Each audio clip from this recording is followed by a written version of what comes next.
Assalamualaikum warahmatullahi wabarakatuh. Ini sambungan dari pertemuan 11 karena tadi terkendala ada mati lampu sehingga rekamannya terputus, maka kita lanjutkan. Selanjutnya adalah unsur-unsur pembentuk identitas nasional.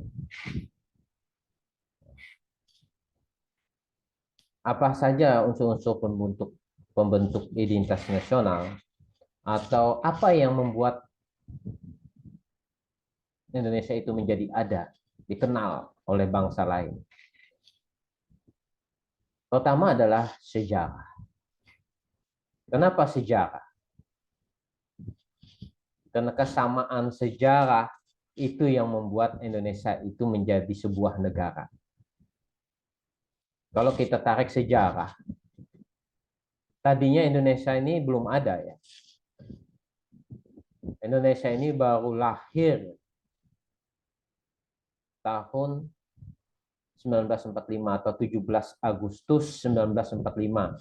Dikenal sebagai lahirnya Indonesia. Berarti umur bangsa Indonesia ini sekitar 70, berapa tadi? 74 ya kalau nggak salah ya.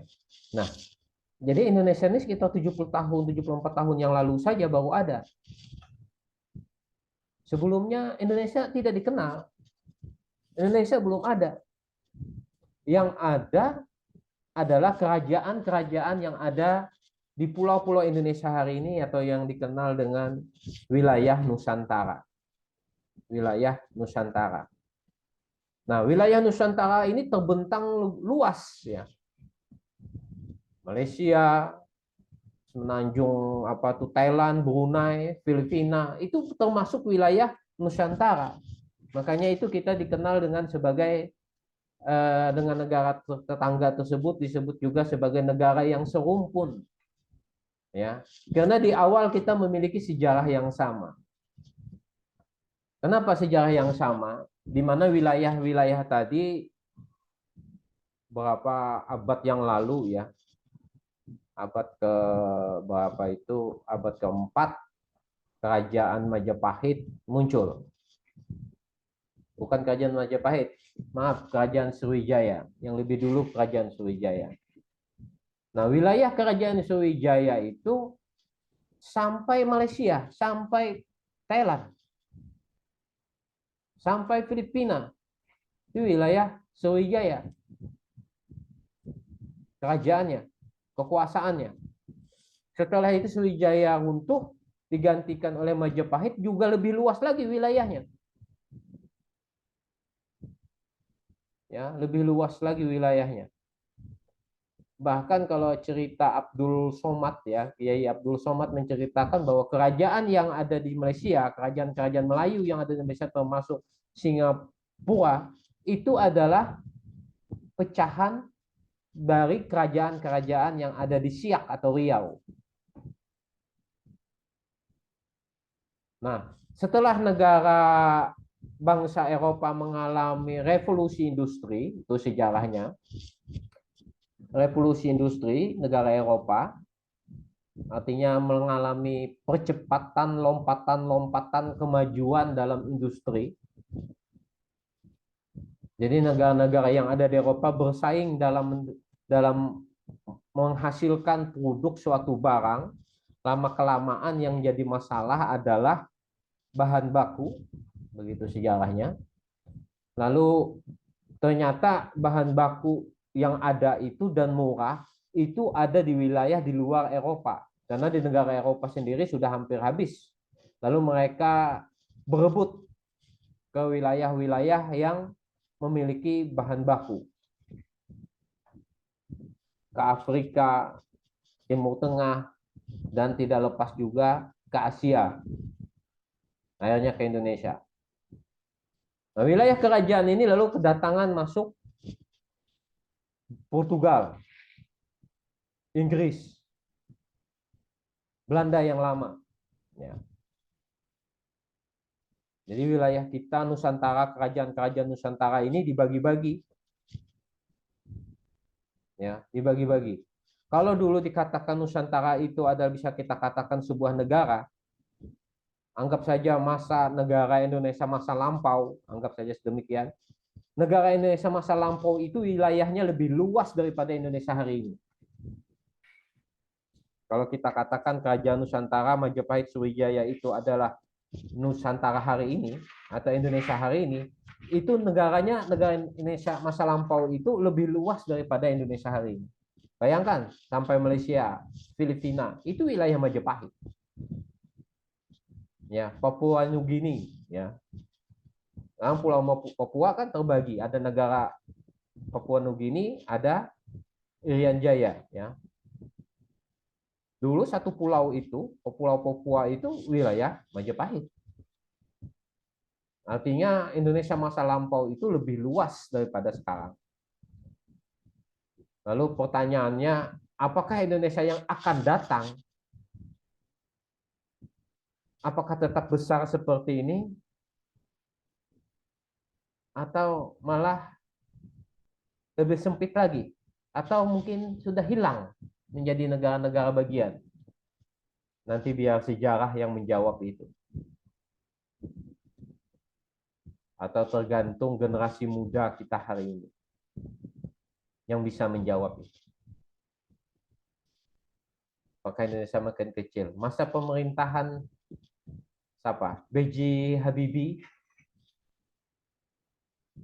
Timur yang tadinya salah satu provinsi di kita di Indonesia, pada masa pemerintahan B.J. Habibie mereka lepas, artinya Indonesia menjadi berkurang wilayah pulau Indonesia.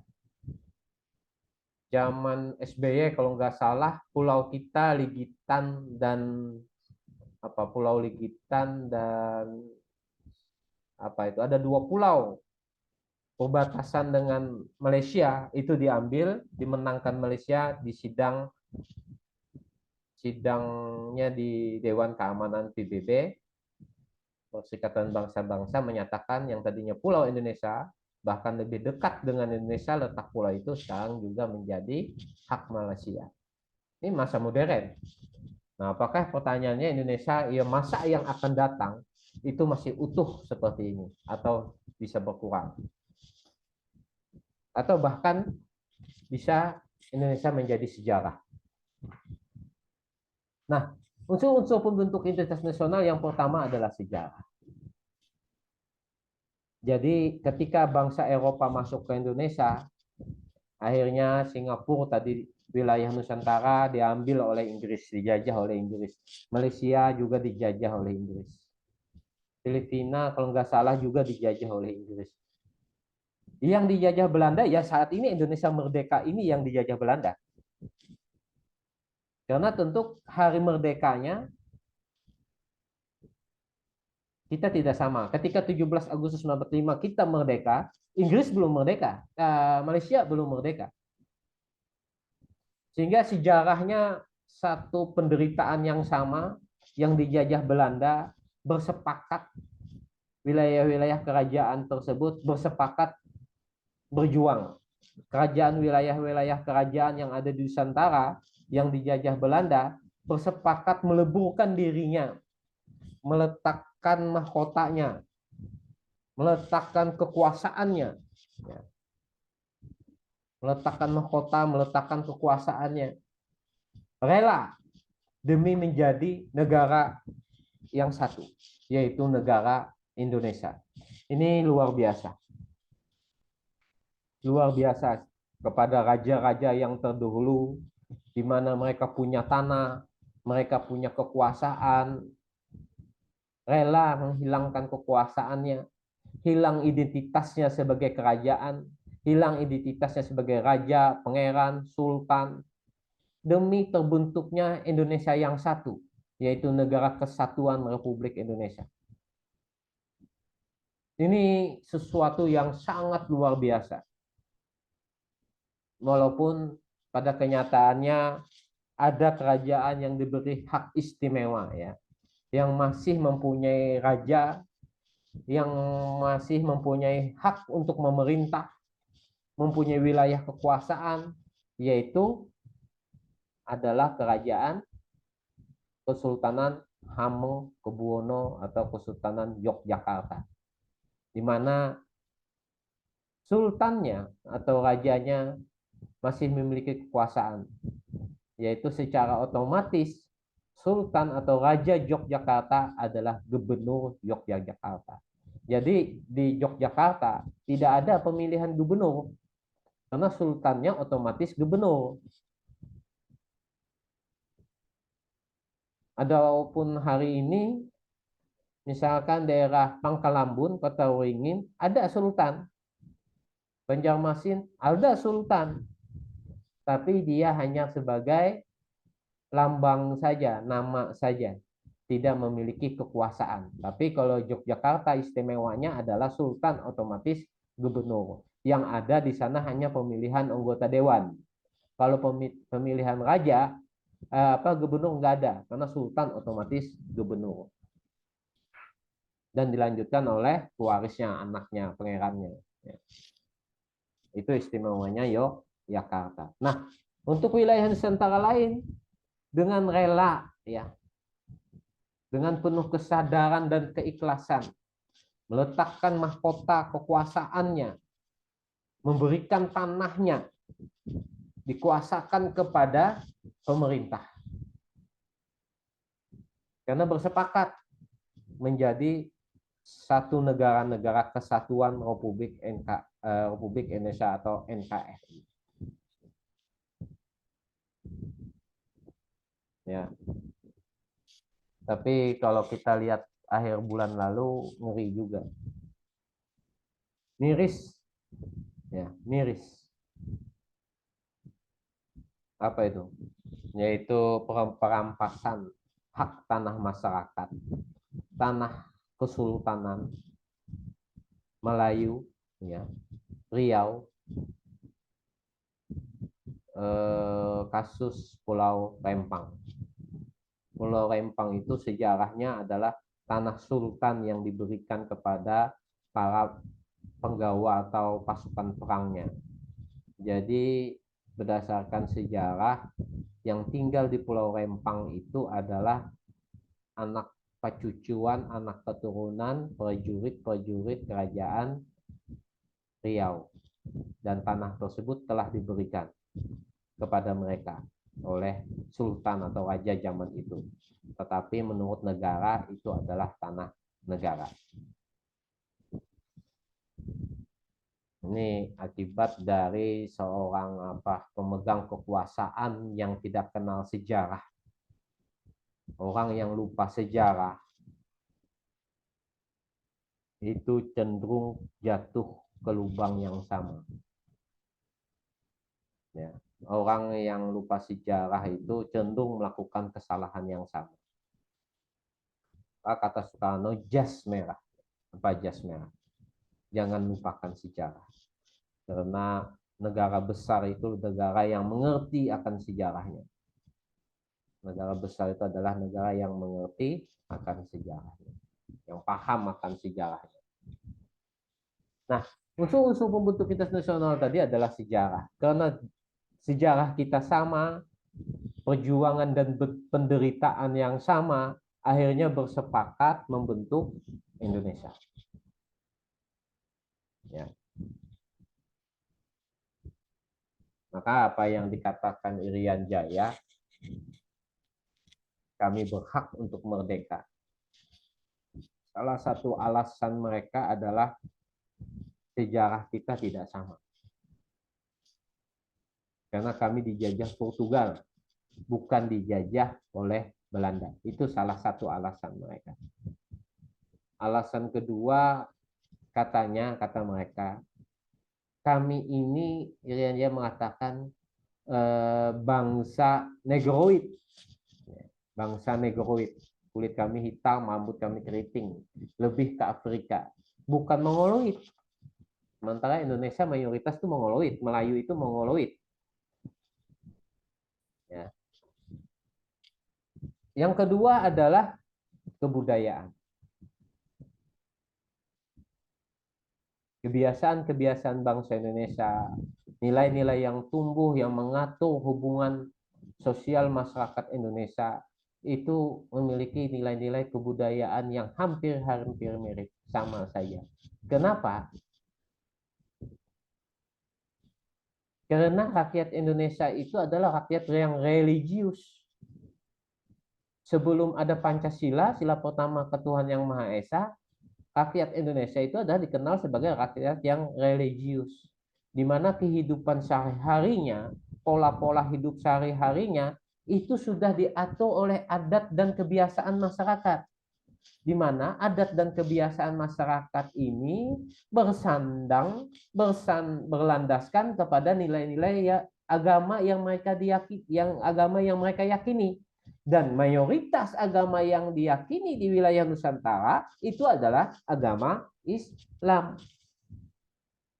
Sehingga nilai-nilai kebudayaan yang tumbuh, yang ada di Nusantara, itu berlandaskan dengan mayoritas nilai-nilai Islam. Sehingga nilai-nilai kebudayaannya itu hampir mirip, hampir sama semua. Ya, landaskan Islam. Juga ada berlandaskan nilai-nilai agama sebelum Islam masuk, Hindu atau Buddha. Dalam Islam tidak ada acara mandi-mandi, ba'arwahan, cuman sudah menjadi kebiasaan-kebiasaan. Ya, kita terima juga ada pengaruh dari agama-agama sebelum Islam, sudah menjadi kebiasaan-kebiasaan, sehingga hampir sama. Yang namanya menuju hari, yang namanya acara mandi-mandi, itu ada. Bukan di suku Banjar saja, bukan di suku Dayak saja, di suku Jawa, Medan, ya, Batak juga ada. Hampir-hampir mirip seperti itu. Karena nilai-nilai dasarnya yang melandasinya yaitu bersandingkan kepada nilai-nilai agama. Ya. Mayoritas tadi beragama Islam. Bahkan kalau kita terbentuknya bangsa Indonesia ini secara jujur, ya, kita akui secara jujur berdasarkan sejarah, terbentuknya Indonesia ini negara yang telah dipecah-pecah oleh kolonialisme Belanda, penjajah Belanda yang memecah-mecah Indonesia, dibagi-bagi oleh kolonial Barat Indonesia. Siapa yang merajutnya menjadi negara kesatuan, negara Republik Indonesia? Tidak lain adalah yang merajutnya melalui darah-darah pejuang, yaitu darah-darah jihad dari orang-orang Islam. Ini harus kita akui.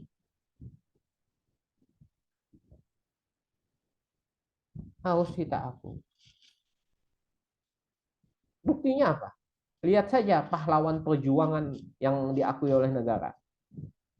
Siapa mereka pahlawan perjuangan itu? Sebut Imam Bonjol.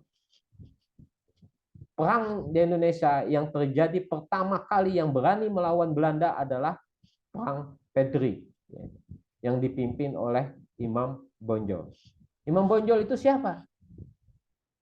Imam Bonjol itu seorang imam baru pulang sekolah dari Mekah. Karena Islam mengajarkan bahwa membela negara itu adalah jihad, lawan. Karena membela harga diri itu adalah jihad. Diajarkan kepada ketika dia pulang, diajarkan kepada murid-muridnya, lalu bersama-sama melawan Belanda. Pangeran Ponorogo. Siapa Pangeran Ponorogo? Sama. Dia adalah keturunan raja yang berani melawan Belanda. Kenapa dia berani melawan Belanda? Karena dia juga baru pulang sekolah. Sekolah di mana? Mendalami ilmu agama Islam di negara-negara Timur Tengah sana, negara Arab sana. Karena mendapatkan kitab yang sama yaitu Al-Quran, hadis yang sama dari Nabi Muhammad SAW juga mengajarkan bahwa membela negara itu adalah jihad. Membela kemerdekaan itu adalah jihad. Dengan pengikutnya dia melawan Belanda. Patimura, Cut Nyadin, apalagi pelawan perjuangan, Cut Mautia. Mereka itu ulama-ulama. Patimura juga ulama. Terus sejarah lagi berlanjut sampai ketika terjadi agresi militer Belanda, dibantu oleh Inggris masuk dan Belanda membonceng kepada sekutu, di mana sekutu itu dipimpin oleh Inggris, mau menguasai Indonesia kembali, padahal Indonesia sudah merdeka, yaitu diperingati sebagai hari 10 November, yaitu Hari Pahlawan Indonesia. 10 November, Hari Pahlawan. Apa dasarnya Hari Pahlawan? Itu adalah perlawanan para mujahid-mujahid NU, Nahdlatul Ulama, yang digerakkan oleh Wahid Hasyim Asy'ari, ya, pendiri NU, dan ada beberapa tokoh yang lain lagi, Hizbullah, ya, apa namanya itu, Hizbullah, salah satu pergerakan Islam. Mereka yang berani melawan Belanda, sehingga banyak yang gugur pada hari itu, yaitu ada peristiwa robekan bendera Belanda menjadi bendera Indonesia, pengangkatan itu. Ya, itu diperingati sebagai Hari Pahlawan, dan banyak ratusan korban pada waktu itu, dan mampu membunuh, ya, kalau nggak salah 2 jenderal Inggris. Perlawanan pada waktu itu. Siapa yang melawan mereka? Para santri-santri. Para santri-santri. Nggak ada yang lain. Karena pada saat itu pemerintah di bawah kekuasaan Presiden Soekarno tidak banyak berbuat, ya, tidak banyak berbuat. Hanya pondok-pondok pesantren yang berani berbuat melawan Belanda. Itu sejarah. Sehingga Belanda tidak jadi menguasai Indonesia lagi. Setelah mereka diusir Jepang dan pengen menguasai lagi, nggak bisa. Karena para santri melawan. Ini sejarah bahwa Indonesia ini dirajut melalui darah-darah syuhada Islam. Hingga Indonesia merdeka, utuh menjadi sebuah negara yang merdeka, tidak lagi dijajah oleh negara Eropa, bangsa Eropa. Itu salah satu sejarah yang sama yang membentuk Indonesia. Apa? Pendiri TNI yang terkenal, Jenderal Sudirman. Jenderal Sudirman itu ulama. Beliau itu ulama. Ya, beliau ulama.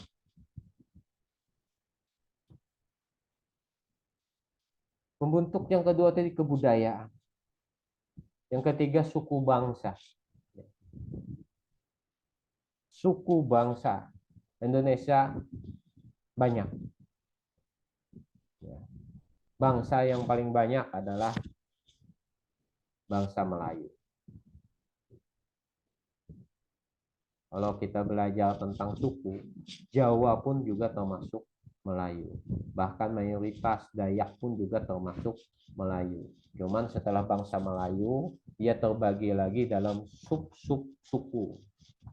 Ada suku Dayak, ada suku Jawa. Ya. Tapi kalau bangsa mayoritas Melayu, karena Mongoloid. Ya.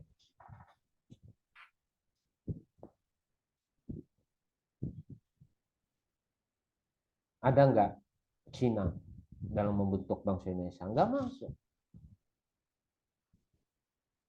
Apa? Arab juga nggak masuk. Nah, suku asli bangsa Indonesia itu adalah mayoritas Melayu.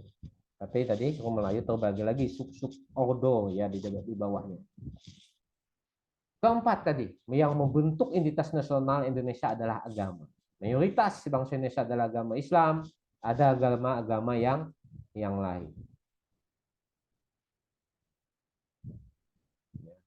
Dan sampai hari ini dengan Pancasila sebagai dasar hukum bangsa Indonesia, sebagai nilai ruh bangsa Indonesia, sila pertama ketuhanan yang Maha Esa, meyakini bahwa Indonesia adalah negara yang agamis, negara yang percaya Tuhan, sesama beda agama bisa saling menghormati.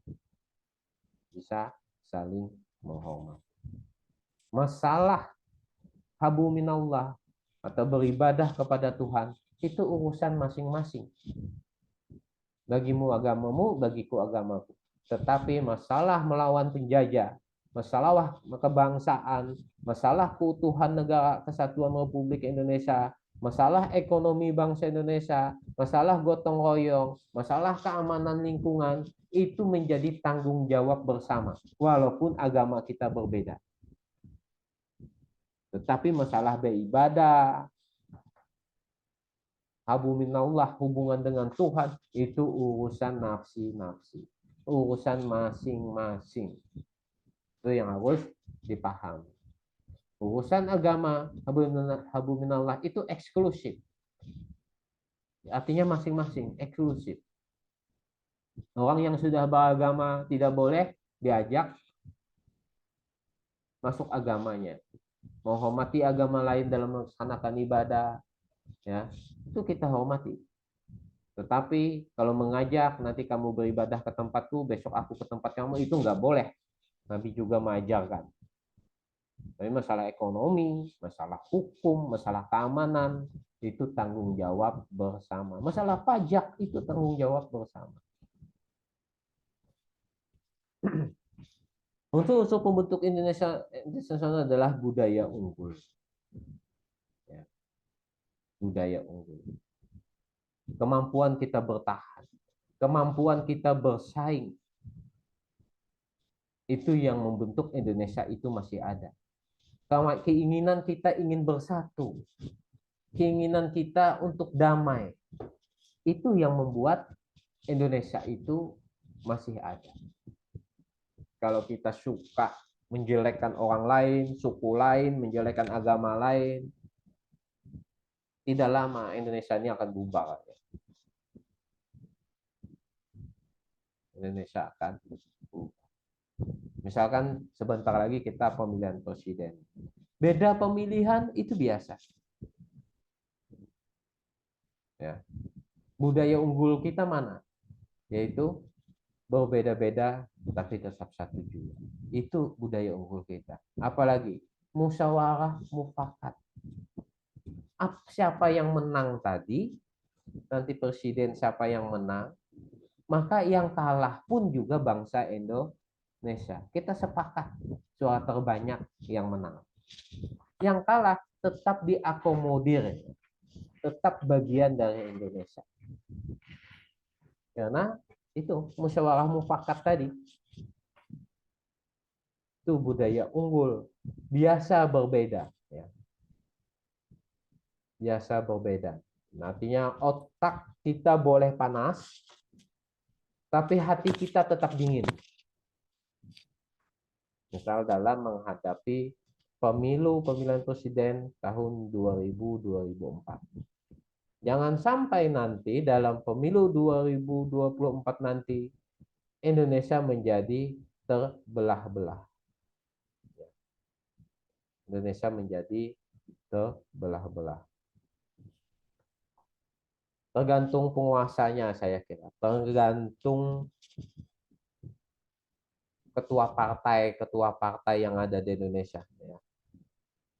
Kalau presiden yang menang tadi menganggap yang tidak mendukungnya kemarin, tidak menganggap musuh, bisa bersatu. Tapi kalau mengandalkan buzzer, ya, nah ini Indonesia menjadi terbelah-belah. Hari ini banyak pengamat mengatakan Indonesia terbelah-belah karena adanya buzzer, yaitu corong penguasa untuk pembenaran seorang penguasa. Jadi penguasa kita nggak bisa dikritik, susah dikritik karena ada buzzer-buzzernya, ya, pelindung-pelindungnya. Banyak yang jadi buzzer, dosen-dosen, wartawan-wartawan, ini kebanyakan yang jadi buzzer. Ya. Dia menjual keilmuannya demi cuan, ya. Menjual keilmuannya demi jabatan. Jabatan di BUMN misalkan. Itu. Jabatan di mana? Jabatan di kampus-kampus negeri. Dia jual ilmunya demi jabatan. Itu yang terjadi sekarang. Nah, semoga siapapun yang jadi presiden ke depan tidak ada lagi buzzer-buzzer yang memecah belah umat. Nah, ini budaya unggul ini, nilai-nilai persatuan, kebiasaan-kebiasaan yang baik, itu yang membuat Indonesia itu masih utuh. Ya. Bukan budaya kita fitnah, bukan budaya kita hoak, ya. Bukan budaya kita bersumbu pendek, emosian, mudah meledak. Itu bukan budaya kita.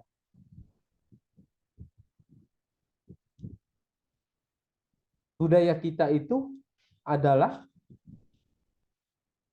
suka bersatu, suka keadilan, beradab, ya, sila kedua kemanusiaan, manusia yang adil dan beradab, penuh nilai-nilai Pancasila dalam sikap hidupnya sehari-hari. Itu bangsa kita. Tapi dengan pengaruh media sosial, smartphone yang begitu canggih, budaya-budaya barat mudah sekali masuk ke negara kita. Ya, mudah sekali masuk ke negara kita. Contoh, ini contoh. Hari ini apa ya? Orang hamil di luar nikah itu tidak begitu memalukan. Malu paling sehari 2 hari, dianggap biasa. Karena rata-rata orang nikah itu karena hamil duluan.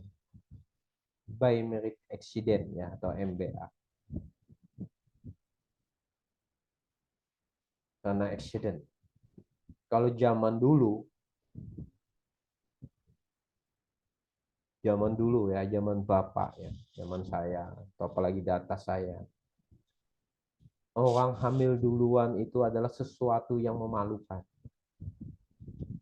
Keluarganya, orang tuanya, ya, bahkan ada yang lari orang tuanya ketika tahu anaknya hamil dan gak mau pulang lagi ke rumah.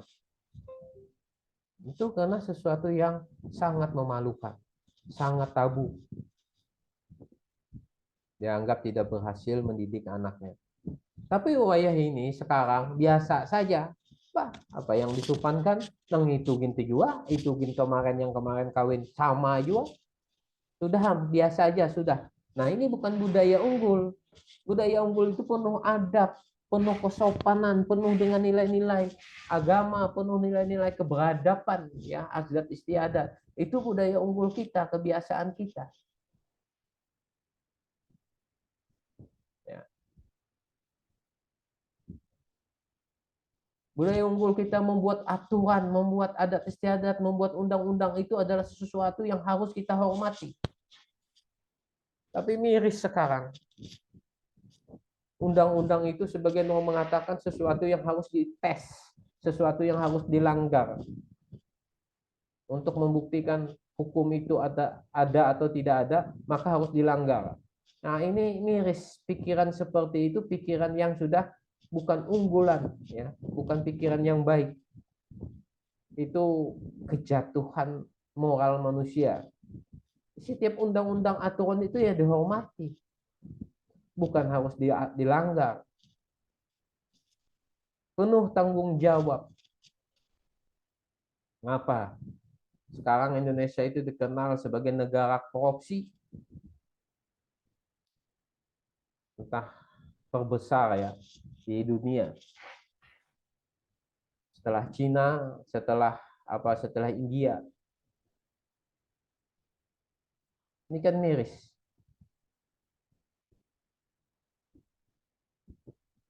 Dikenal sudah. Pejabat-pejabat kita banyak sangkut kasus korupsi. Ini yang barusan terjadi, ya. Ketua KPK-nya saja, Firly Bahuri, itu diduga terlibat korupsi, yaitu kasus pemerasan. Miris, ketua KPK, ujung tombak pemberantasan korupsi, itu diduga juga melakukan korupsi. Siapa lagi? Wamen, Wakil Menteri Hukum dan HAM, seorang profesor pada tanggung-tanggung, gelar tertinggi dalam dunia pendidikan, gelar tertinggi seorang yang berilmu, profesor, juga kebelet korupsi, masuk kasus korupsi. Ini miris Indonesia.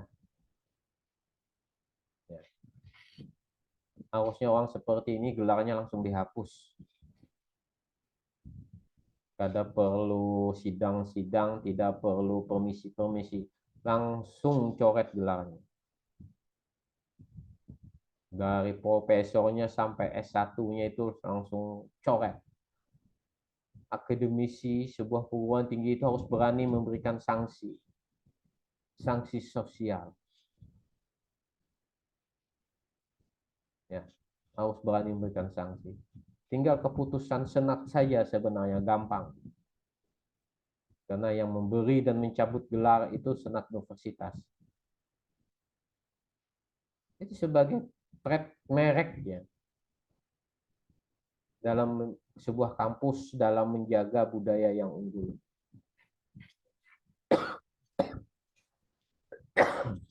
Nah, selanjutnya unsur pembentukan nasional adalah bahasa. Tadi juga sudah saya jelaskan. Bahasa Indonesia adalah bahasa Melayu dengan bahasa yang sama. Ini yang membentuk Indonesia.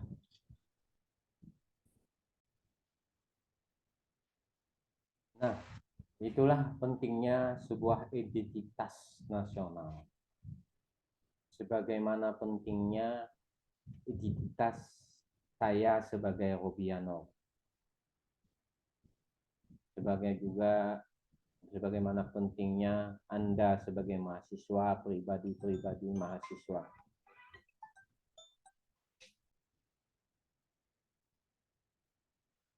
Sebagaimana orang mengenal saya, Robiano, sebagai dosen, maka saya berkewajiban kepada diri saya untuk menjaga perilaku saya sebagai seorang dosen. Sehingga saya tidak menunjukkan perilaku-perilaku buruk di depan orang lain, di depan umum. Karena jatuh harga saya sebagai dosen kalau saya berperilaku buruk yang tidak terpuji. Begitu juga kalian sebagai mahasiswa, menjaga perilaku kalian, menjaga siapa diri kalian sebagai mahasiswa, supaya tetap dikenal sebagai orang yang baik, pantas untuk dibanggakan. Kalau kita berbuat yang buruk-buruk, ya akhirnya orang kenal bahwa kita orang yang tidak bisa dipercaya. Itu pentingnya sebuah identitas. Begitu juga kalau kita bicara identitas nasional. Maka kita harus memelihara nilai-nilai yang baik-baik, yang positif-positif, agar Indonesia ini tetap berlanjut. Selanjutnya adalah di nasionalisme. Pengertian nasionalisme adalah semangat kebangsaan yang menganggap bahwa kesetiaan tertinggi setiap individu harus diberikan kepada negara. Semangat ini juga dikenal sebagai semangat kebangsaan. Jadi intinya nasionalisme itu adalah rasa yang ada pada diri setiap warga negara Indonesia, kecintaannya terhadap negara, ya. Kecintaan individu warga negara Indonesia rela memberikan sesuatu kesayangannya, miliknya, raga, jiwa dan raganya kepada negara. Itulah yang dimaksud dengan nasionalisme. Apabila kita ingin menuntut saja kepada negara, berarti nilai nasionalisme pada diri kita adalah rendah. Jadi orang nasionalisme itu selalu memikirkan apa yang saya berikan kepada negara, bukan apa yang saya dapat dari negara. Itu orang semangat yang berjiwa semangat nasionalisme. Kalau ketika dia menjadi pejabat, nih misalkan pejabat negara, dia korupsi, itu bukan nasionalisme namanya, ya. nasi ya, nasionalisme, mencari piring nasi dia. Kalau orang berjiwa semangat nasionalisme itu dia rela berkorban demi negara, bukan negara yang memberikan, harus wajib memberikan kepada dirinya. Ya. Tujuan nasionalisme adalah menjamin keinginan kekuatan dalam mempertahankan masyarakat nasional dari ancaman luar yang dapat memunculkan semangat pengorbanan. Nah, ini tujuan nasionalisme. Muncul keinginan yang kuat pada diri kita memberikan ya atau mempertahankan negara terhadap ancaman dari luar,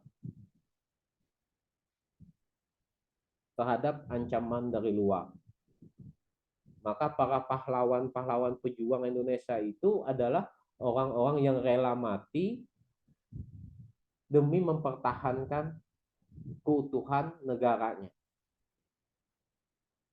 Ya. Kalau misalkan aparat TNI, tentara, apakah berjiwa nasionalisme? Belum tentu. Dia diajarkan, iya. Tapi Pak, dia perang mempertahankan negara bahkan mati, misalkan. Ya kita hormati itu. Tapi kan itu tugas. Dia digaji. Itu memang tugasnya. Pantas nggak diberi gelar pahlawan? Dia digaji, kok tanyanya. Pantas atau tidak? Ya belum tentu ya. Saya nggak bisa menjawab juga. Kasihan juga. Dia mati membela negara. Yang sangat pantas itu adalah dia nggak dapat apa-apa dari negara. Dia rela mengorbankan harta benda jiwa raganya untuk kepentingan negara. Nah, itulah nasionalisme sejati.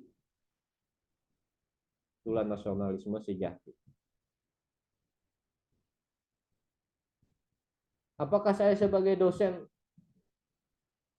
mencerdaskan kehidupan masyarakat agar masyarakat pintar dan negara menjadi hebat? Saya berjiwa nasionalisme. Saya mengajar karena saya digaji. Saya tidak berjiwa nasionalisme.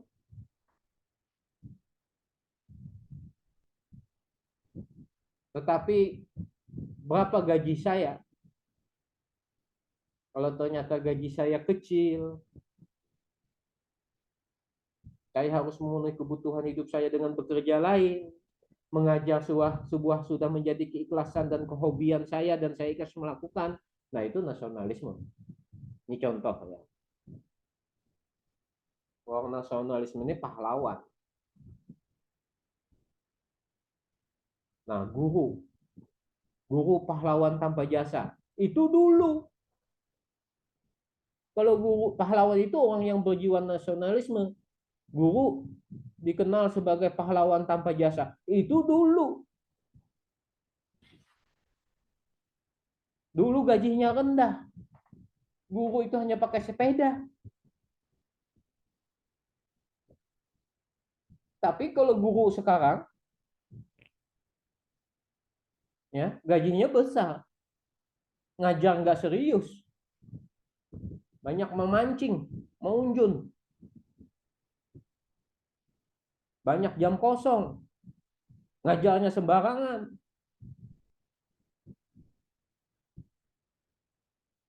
Kenapa di sekolahan banyak terjadi pembulian? Sekolahan SD, ini kalian murid-murid SD, guru SD bakalannya. Karena kurang perhatian dari guru. Mentara guru sekarang digaji mahal.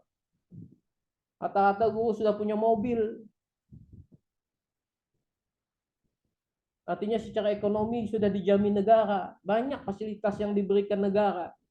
Apakah mereka sudah pantas masih diingat sebagai pahlawan tanpa jasa? Untuk sekarang saya kira tidak cocok lagi. Maaf kalau saya ngomong gitu. Nah, guru sekarang banyak tuntutannya. Untuk guru negeri ya. Tapi yang masih banyak berjuang itu guru-guru swasta. Saya tahu. Apalagi ustadz-ustadz yang mengajari mengaji di kampung-kampung itu tidak digaji oleh negara, hanya sepembari si kelasnya dari murid, itu pun murid banyak yang kada bayar juga. Nah ini pahlawan tanpa jasa, nasionalismenya masih tinggi. Kalau guru sekarang dipindahkan dapat pekerjaan pendaftaran PNS, ditempatkan di hulu-hulu, fasilitas kurang, paling setahun 2 tahun minta pindah ke kota. Itu tidak layak dikatakan sebagai pahlawan tanpa jasa. Jadi kalau guru yang mau ditempatkan di daerah-daerah tertinggal, daerah-daerah terluar, nah ini pahlawan tanpa jasa. Jadi nasionalisme itu adalah apa yang kita berikan kepada negara, bukan apa yang kita dapat dari negara. Itu alat ukurnya. Tujuan nasionalisme yang kedua adalah mencegah munculnya ekstremisme atau tuntutan yang berlebihan dari individu dan kelompok atau warga negara. Nah ini tujuan nasionalisme. Jangan banyak kehendak lawan negara. Jangan banyak tuntutan kepada negara. Minta terus. Jadi nasionalisme ini ditumbuhkan di dalam diri supaya kita tidak meminta-minta kepada negara. Itu tujuannya. Jangan minta yang gratis-gratis terus. Merasa diri paling susah terus. Padahal sudah banyak diberi oleh negara. Nah ini kelompok ekstremisme ini, tuntutan yang berlebihan kepada negara ini selalu muncul di masyarakat. Apalagi sekarang.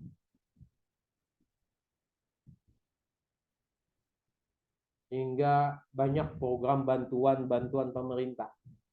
Paskin, dana langsung tunai, ya macam-macam. Bagus sih, bagus. Cuma sedikit banyaknya pasti akan mempengaruhi turunnya nilai-nilai nasionalisme kepada negara, kepada warga negaranya. Jadi mengalami penurunan. Masyarakat diajari meminta-minta kepada negara oleh program-program pemerintah. Gak masalah kalau memang yang mendapatkan itu yang layak. Kalau yang mendapatkan yang benar-benar layak. Tapi ironisnya, yang kaya pun mengaku yang layak untuk mendapatkan bantuan sosial. Itu ironis. Yang sudah kaya banyak yang merasa mempunyai alasan dia yang layak untuk mendapatkan bantuan sosial. Nah ini kelompok-kelompok ekstremisme ya, dari masyarakat. Penyebabnya apa? Salah satu penyebabnya adalah banyak pejabat-pejabat negara yang sudah digaji besar oleh negara juga berperilaku ekstremisme. Sudah juga berperilaku ekstremisme. Sudah mendapatkan fasilitas negara, sudah mendapatkan mobil dinas, minta lagi mobil dinas, mobil yang keluaran terbaru. Bila ada tugas sedikit saja ke daerah, minta perjalanan dinas. Banyak mintanya. Ya, banyak fasilitasnya. Sehingga ini menjadi contoh warga negara. Oh, kalau gitu kita ini harus banyak-banyak siapa yang dapat dari negara. Berlomba-lomba untuk menggembosi negara. Akhirnya negara kempes. Negara banyak utangnya. Pejabat korupsi. Ya. Ini terjadi degradasi moral ya. Akibat tidak ada contoh perilaku-perilaku yang baik dari pejabat negara. Jadi jiwa nasionalisme, rasa berbangga sebagai bangsa Indonesia, dengan mencintai Indonesia, Ini harus kita tumbuhkan. Jangan menjadi warga negara yang peminta-minta. Ya, biar miskin, tapi jangan menjadi peminta-minta. Minta dengan Tuhan ya. Itu menimbulkan jiwa nasionalisme. Apa yang kita berikan kepada negara, bukan apa yang kita minta dari negara. Itu yang dipikirkan. Bapak bicara seperti ini,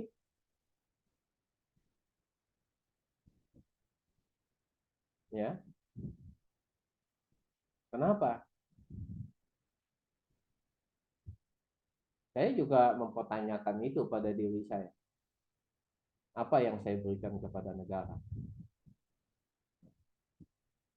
Rasanya sudah banyak juga yang saya berikan kepada negara.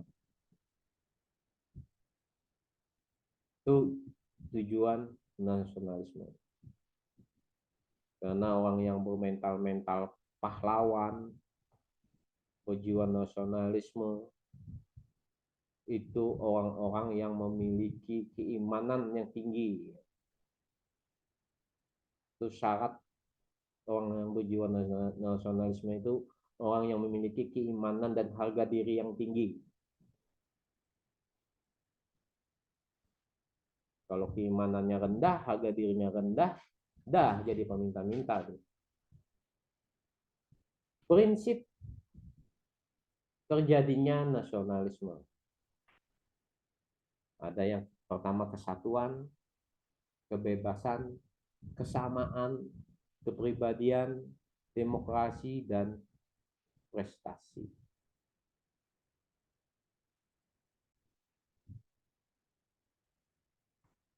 Artinya apa?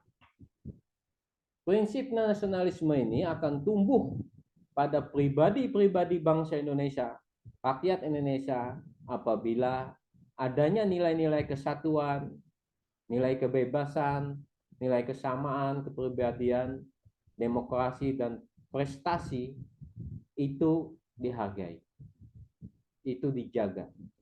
Apa nilai kesatuan? Prinsip yang pertama tadi kesatuan. Prinsip ini menekankan pada kesatuan dalam hal wilayah teritorial, bangsa, bahasa, ideologi, dan doktrin kenegaraan, sistem politik atau pemerintahan, sistem perekonomian, sistem pertahanan, keamanan, dan aturan kebudayaan. Ya. Ini yang pertama. Prinsip nasionalisme adalah kesatuan. Adanya rasa bersatu. Ya. Adanya rasa kebersamaan. Rasa bersatu ini. Misalkan kesatuan dalam wilayah teritorial. Artinya dari Sabang sampai Merauke itu adalah satu wilayah, yaitu wilayah Indonesia. Ya. Bangsa, walaupun kita terdiri bermacam bangsa, ada bangsa Melayu. Ya. Ada suku-suku di dalamnya, banyak suku di dalamnya, banyak bahasa di dalamnya. Tapi disatukan dalam rasa kebersamaan, ya, rasa perlu bersama, rasa kepentingan bersama, ini bisa bersatu. Maka kita mudah melawan atau ditakuti oleh negara lain. Karena sejarah membuktikan bahwa Indonesia ini lahir karena adanya persatuan. Ya, karena adanya persatuan. Yaitu dideklarasikan pada saat Sumpah Pemuda. Berbahasa, berbangsa, dan berbahasa, berbangsa, dan berdarah satu. Ya, darah Indonesia. Berbahasa satu, bahasa Indonesia. Adanya rasa kebersamaan, bersatu. Ibarat negara, batang tubuh, ketika kaki merasakan sakit, injak paku, maka tangan pun juga merasakan sakit. Dengan cara apa? Tangan cepat-cepat membersihkan luka pada kaki tersebut. Ini bentuk rasa persatuan. Ideologi yang sama, ya. Pancasila sebagai ideologi negara kita, ya, kita harus betul-betul memahami dan menjunjung tinggi Pancasila sebagai ideologi negara, sebagai tujuan negara, sebagai dasar hukum negara, sebagai filsafat negara, yaitu Pancasila. Ini dijadikan dasar hukum sebagai dasar pijakan kita bernegara, jangan sebagai alat pemersatu. Kita dikenal dengan Bhinneka Tunggal Ika, berbeda-beda tetapi tetap satu. Karena sejarah membuktikan kemampuan kita mengusir Belanda karena persatuan itu. Dulu kita mudah dikalahkan. Pernah Belanda di kerajaan Cirebon waktu kita belum bersatu. Ini sejarah saat Belanda melawan kerajaan di Cirebon, itu Belanda hampir kalah.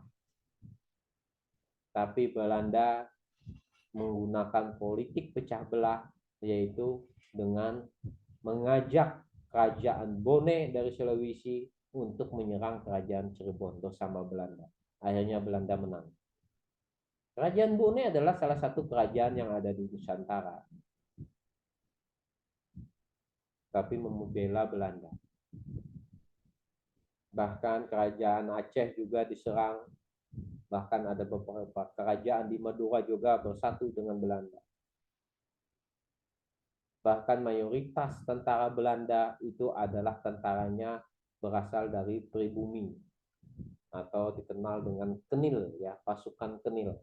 Di mana pasukan tentara Belanda ini, pasukan Kenil ini adalah pasukan dari pribumi. Kejam perilakunya, dan ini yang menyiksa bangsa sendiri. Kenapa demikian terjadi? Karena kebodohan. Karena kebodohan. Orang bodoh itu gampang dijajah, gampang diadu domba. Sistem politik atau pemerintahan, ya, adanya rasa persatuan, perekonomian, sistem pertahanan keamanan, dan aturan kebudayaan. Menjunjung tinggi nilai-nilai kesatuan. Kesetaraan. Nah, ini sangat penting. Prinsip ini menjelaskan bahwa setiap anggota bangsa memiliki kesetaraan dalam kedudukannya di depan hukum, hak, dan kewajiban. Jadi jelas dalam Undang-Undang Dasar 1945 pasal 3 ayat 1 menjelaskan bahwa hukum adalah panglima di negeri kita. Maka setiap warga negara berkedudukan sama di depan hukum. Ya, berkedudukan sama di depan hukum. Jadi warga negara mempunyai keyakinan terhadap kepastian hukum. Sehingga ketika hukum itu memiliki nilai kepastian, maka warga negara dijamin akan melaksanakan hak dan kewajibannya. Kewajiban bayar pajak contohnya. Orang rela bayar pajak kalau uang itu memang digunakan untuk kepentingan rakyat. Tapi kalau uang itu dikorupsi, jadi malas orang bayar pajak. Nah, ini hukum harus tegak, tegas, tidak pandang bulu. Ini yang namanya kesetaraan. Rasa bersama, rasa memiliki harga yang sama, ya. Rasa memiliki kepantasan di depan hukum, di depan negara. Kalau orang dilecehkan, orang diremehkan, orang dibodoh-bodohkan, orang nggak mau berkorban buat negara. Ya, orang nggak mau berkorban. Misalkan dalam suatu organisasi, kalau uyuhnya, kalau masalahnya, capeknya, uyuhnya diserahkan ke orang yang menggawi, yang mengerjakan. Tapi bila nyamannya, ada duitnya, inya yang menggawinya. Dan terus dilakukan seperti itu. Kira-kira orang yang selalu uyuh itu mau nggak berkorban buat organisasi?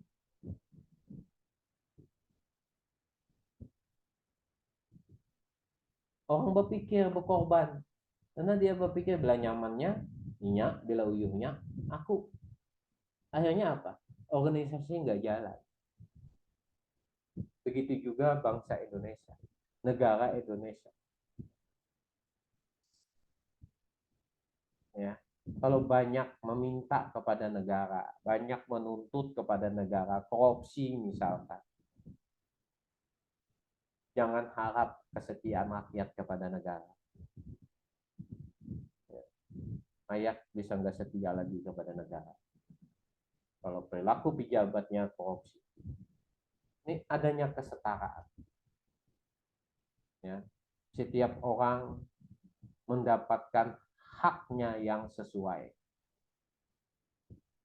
Ya, jangan mentang-mentang.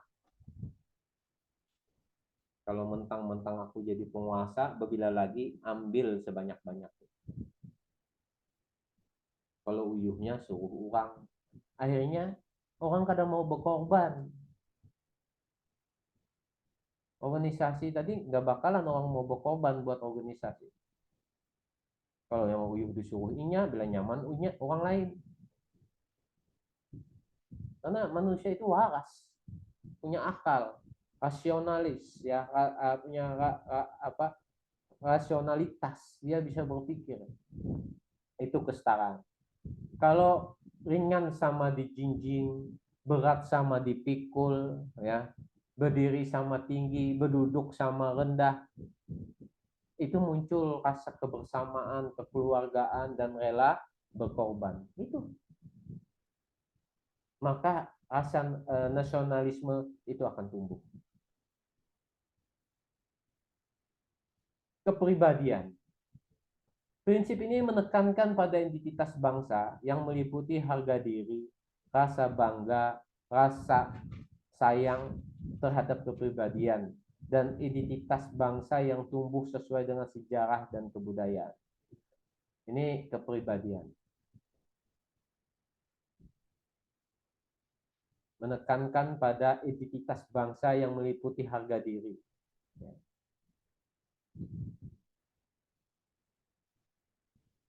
Ada rasa kebanggaan.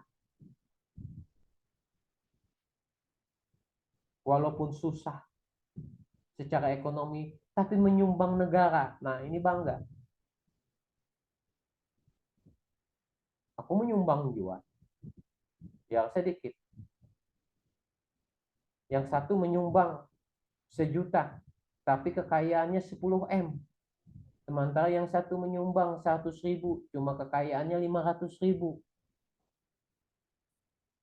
Sedikit tapi nilainya banyak. Banyak 1 juta tapi nilainya sedikit. Nah, jadi menuntut pengorbanan kepada rakyat, kepada negara, itu sesuai dengan keikhlasannya. Sehingga orang yang merasa berkorban buat negara, dia bangga.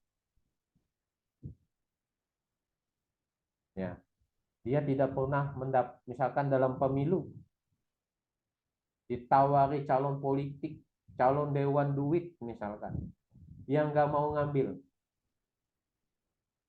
Dia memilih sesuai hati nuraninya. Sehingga setelah pemilu dia masih punya kebanggaan bahwa kemarin saya memilih berdasarkan hati nurani saya. Ya, masih ada nilai sisa-sisa kebahagiaan di hatinya, tertanam, tertancap di hatinya. Rasa-rasa kebanggaan itu. Karena kemarin dia memilih tidak karena uang. Walaupun pilihannya kalah.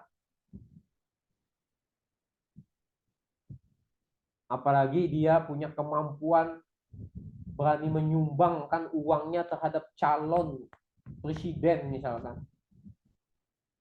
Karena visi misi presiden sama dengan keinginannya. Supaya visi misi keinginannya ini terlaksana, maka dia sumbang presiden untuk biaya kampanye. Nah, ini orang berjiwa nasionalisme, bukan menunggu di rumah, menunggu serangan fajar. Nah, ini tidak berjiwa nasionalisme, ya. Rela berkorban buat negara, memberikan sesuatu kepada negara. Maka rela berkorban memberikan sesuatu kepada negara, walaupun secara ekonomi duitnya berkurang, tapi menimbulkan nilai kebanggaan. Ada rasa bangga lihat pahlawan-pahlawan yang mati syahid membela negara. Rasa bangga itu diturunkan sampai ke anak cucunya. Cai Kuto, Datu Kuto pahlawan, itu rasa bangga yang diturunkan oleh Cai atau Datu. Kepribadian itu harus ditanamkan nilai-nilai itu. Jangan selalu berpikir menuntut kepada negara. Apa yang kita berikan kepada negara. Nah, prinsip nasionalisme itu akan muncul. Syarat selanjutnya adalah demokrasi. Ini memandang bahwa setiap warga negara memiliki kedudukan dan hak dan kewajiban yang sama. Karena pada hakikatnya kebangsaan adalah tekad untuk hidup bersama, mengutamakan kepentingan bangsa dan negara yang tumbuh dan berkembang dari bawah untuk bersedia hidup sebagai bangsa yang bebas, merdeka, berdaulat, adil, dan makmur. Nah, ini artinya memiliki apa? Tekad untuk hidup bersama, mengutamakan kepentingan bangsa dan negara. Demokrasi.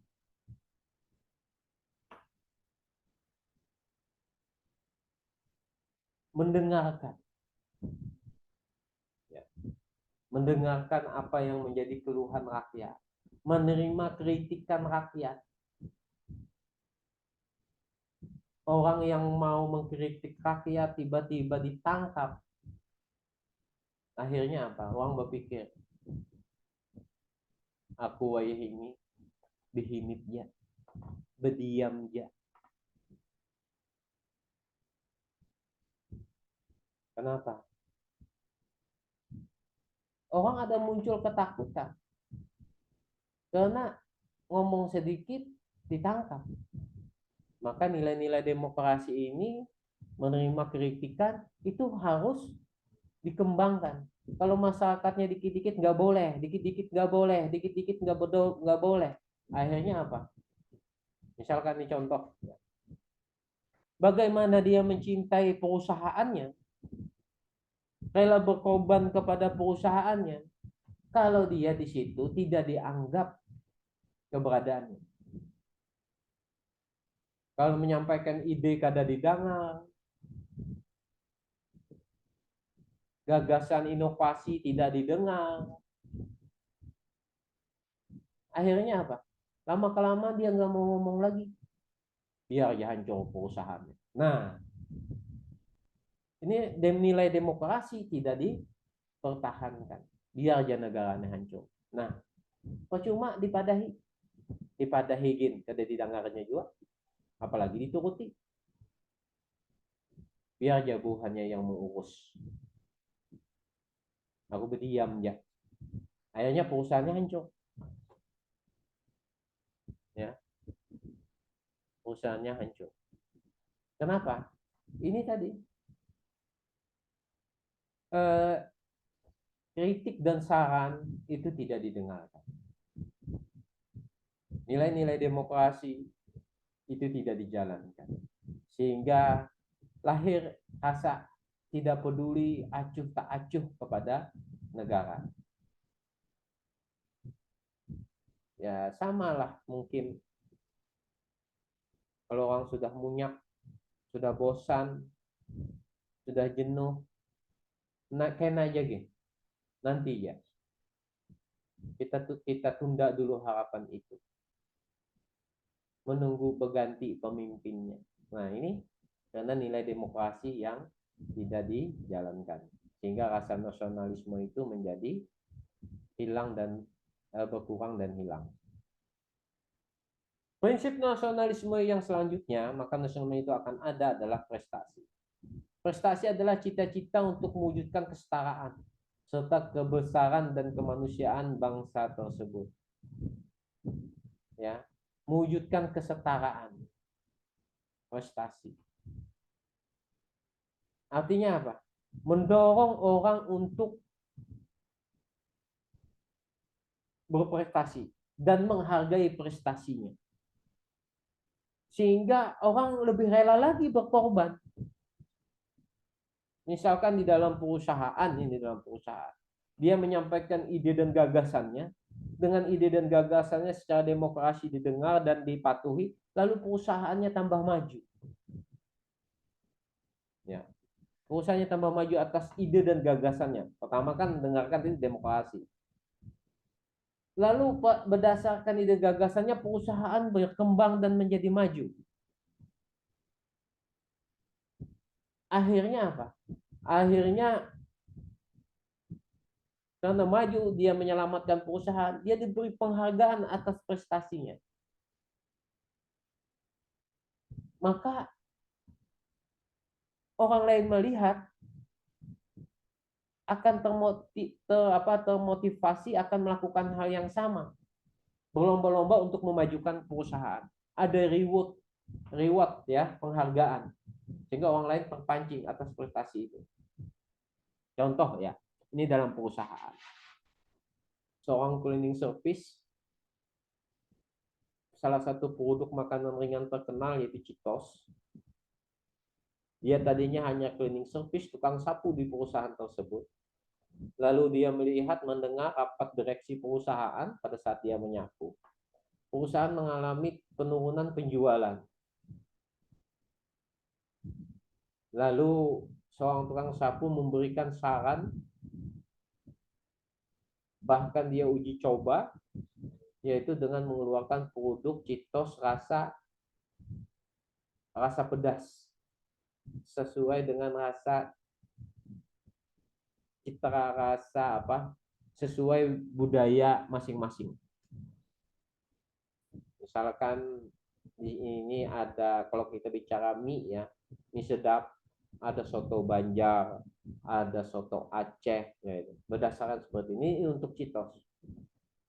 Akhirnya setelah perusahaan mencoba dengan demokrasi ya, mendengarkan sampaian itu, lalu dicoba produk itu, ternyata omset perusahaan bertambah dan produk itu laku keras. Laku di pasaran, diterima konsumen. Lalu cleaning service tadi mendapatkan penghargaan. Dia diangkat salah satu pimpinan di kantor tersebut. Kisah nyata ya pada perusahaan Cheetos. Nah, apa yang terjadi? Ini berpengaruh secara psikologi kepada seluruh karyawan yang ada di perusahaan tersebut. Artinya di perusahaan tersebut tidak menutup kepada siapa saja dan siap menerima saja siapa saja yang memiliki prestasi terhadap perusahaan. Akhirnya orang berlomba-lomba mencari yang terbaik, menyumbangkan yang terbaik kepada perusahaan tersebut. Begitu juga kepada negara. Kalau ini dijadikan kepada negara. Yang cuma minta saja kepada negara, itu yang dihargai, maka yang berkorban kepada negara tidak akan lagi mau berkorban kepada negara. Dia minta penghargaan juga, namanya manusia. Ya. Akhirnya apa? Malas aku sudah memberikan ide gagasan. Toh inya juga yang dipuji. Nah, toh inya juga yang dianggap hebat. Akhirnya menutup diri. Akhirnya perusahaan atau ya tadi perusahaan tadi lama-lama bisa bangkrut. Begitu juga kalau kita bicara negara. Beri prestasi, reward, penghargaan kepada orang-orang yang betul-betul berprestasi.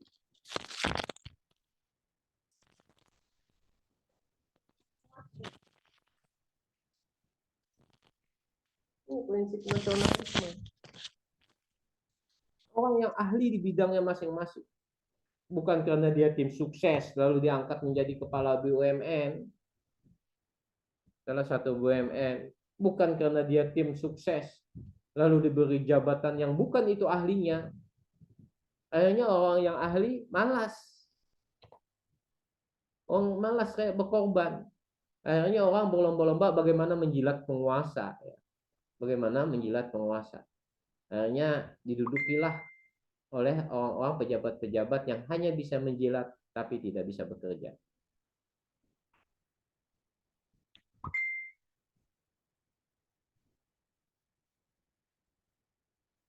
Bentuk nasionalisme.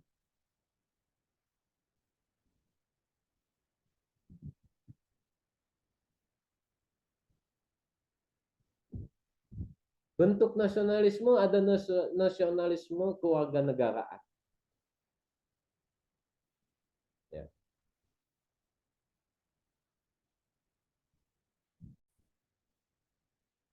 Selanjutnya adalah bentuk nasionalisme. Sebelumnya saya jelaskan bahwa nasionalisme ini terbagi dua pengertian. Ada yang pengertian nasionalisme berpengertian luas dan ada yang sempit. Ya. Kalau pengertian luas adalah nasionalisme itu adalah bentuk kecintaan kepada negaranya tanpa meremehkan negara lain.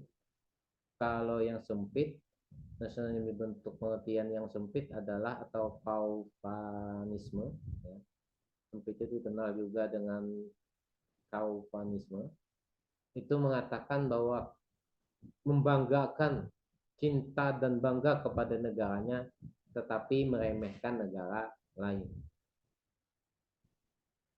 Itu dua pengertian ya. Ada nasionalisme kewarganegaraan, bentuk nasional. Bahwa kecintaan kepada negara tersebut karena kesamaan sebagai warga negara. Baik dia orang Medan, orang Madura, orang Jawa, suku Bugis, ya, nggak membedakan. Suku, etnis, agama tidak membedakan.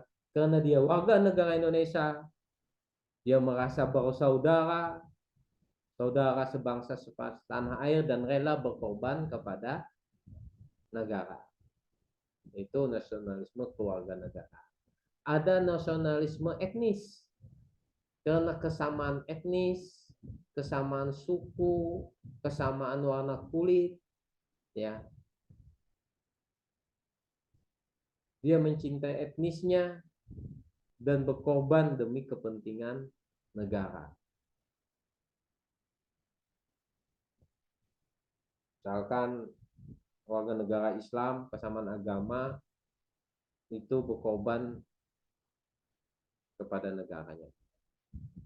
Lebih berkorban. Nasionalisme romantik. Ya. Jadi nasional romantik ini adalah karena kesamaan-kesamaan tadi, ya, yang mirip dengan kesamaan etnis, ya, mirip dengan kesamaan etnis, dia juga rela berkorban kepada negaranya. Nasionalisme budaya, kesamaan pemikiran, ya, kesamaan cita-cita, karena cita-citanya sama, walaupun etnisnya berbeda, cuma sama-sama menjadikan negara Indonesia ini, misalkan negara Indonesia menjadi negara yang hebat, karena cita-cita itu termasuk budaya, pikiran manusia, maka dia berkorban buat negaranya. Ya, budaya politik yang baik misalnya. Nasionalisme kenegaraan. Ini demi negara. Nasionalisme agama dengan agama yang sama. Ya, dengan agama yang sama, misalkan Israel gitu ya. Tapi itu tidak pantas contohnya Israel. Kesamaan agama, dia mencintai negaranya. Itu bentuk nasionalisme, dasar-dasar orang nasionalisme. Selanjutnya yang C adalah negara dan bangsa. Pengertian negara adalah organisasi yang memiliki sifat monopoli, berfungsi mengatur pemerintah, rakyat, dan wilayah. Jadi negara itu adalah sebuah organisasi yang besar yang memiliki sifat monopoli. Arti sifat monopoli itu dia yang bisa, tidak terbagi dan tidak terbilang. Ya. Hanya dia negara yang bisa. Yang dimana yang lain nggak bisa, hanya dia yang boleh. Itu artinya monopoli. Yang lain nggak boleh. Fungsinya adalah mengatur pemerintah, rakyat, dan wilayah. Pengertian bangsa, bangsa dapat definisikan sebagai sekumpulan orang yang tinggal atau mendiami suatu wilayah, memiliki identitas yang serupa, bahasa yang digunakan sama, dan masih banyak lagi. Sekumpulan orang tersebut berkumpul karena adanya kesadaran untuk bersatu, karena memiliki cita-cita yang serupa atau sama, yang menjadi sebuah kesatuan. Nah, itu pengertian bangsa. Jadi negara ini wadahnya, di dalam negara itu orang-orang penduduknya yang memiliki identitas yang sama, baik sama bahasanya, sama kulitnya, sama keturunannya. Itu bangsa. Contoh negara Arab dengan bangsa Arab itu berbeda. Negara Arab Saudi itu negaranya. Kalau bangsa Arab itu banyak, bukan hanya tinggal di Arab Saudi, tapi di beberapa wilayah Timur Tengah itu adalah bangsa Arab. Bangsa Eropa, bangsa itu adalah kesamaan. Kumpulan orang yang tinggal atau mendiami satu wilayah memiliki identitas yang sama, bangsa Eropa. Tapi bangsa Eropa ini memiliki cita-cita yang sama, cita-cita yang berbeda, akhirnya memiliki negara yang berbeda-beda. Ya, itu bangsa. Itu perbedaan antara bangsa dan negara. Bangsa Indonesia yang pas itu bukan bangsa Indonesia tapi negara Indonesia. Kalau bangsa itu lebih ke orangnya. Kalau bangsa lebih ke orangnya, kalau negara lebih ke bentuk negaranya. Kalau negara itu kolamnya, bangsa itu ikannya, ya. Kayak akuarium, dalam akuarium yang besar, akuarium itu negara, di dalam negara itu ada ikan-ikan, ada ikan cupang, misalkan ini bangsa cupang, ada ikan mas koki, bangsa koki, ya gitu, jenis-jenisnya. Bisa juga dibikin kolam tadi khusus akuarium ikan mas koki, khusus bangsa mas koki, bisa. Kayak Eropa kan, negara apa itu negara Jerman, itu kan khusus bangsa Eropa saja. Prancis khusus bangsa Eropa saja. Kalau Indonesia ini unik. Makanya karena suku bangsanya banyak, ada bangsa Melayu di dalamnya, bangsa Cina juga ada. Ya, Malaysia.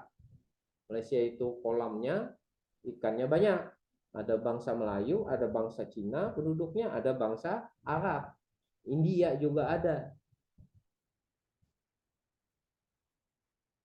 Itu perbedaan bangsa dan negara. Kenapa perlu negara? Perlunya negara itu untuk melindungi individu, wilayah, dan masyarakat yang lemah dari individu atau penguasa yang otoriter. Ya.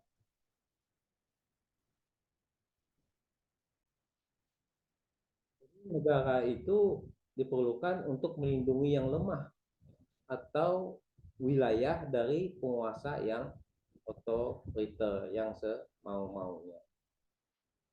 Klasifikasi negara berdasarkan jumlah orang yang berkuasa. Kalau satu orang, kalau negaranya bagus, itu disebut monarki, kerajaan misalnya. Kalau negaranya dikuasai tetap satu orang, tapi rakyatnya tidak sejahtera, maka disebut dengan tirani. Sekelompok orang disebut aristokrasi kalau rakyatnya sejahtera. Ukurannya rakyat sejahtera ya. Tetapi di sekelompok orang rakyat yang menderita itu disebut oligarki. Kalau banyak orang rakyatnya sejahtera disebut demokrasi. Kalau rakyatnya menderita disebut dengan mobokrasi.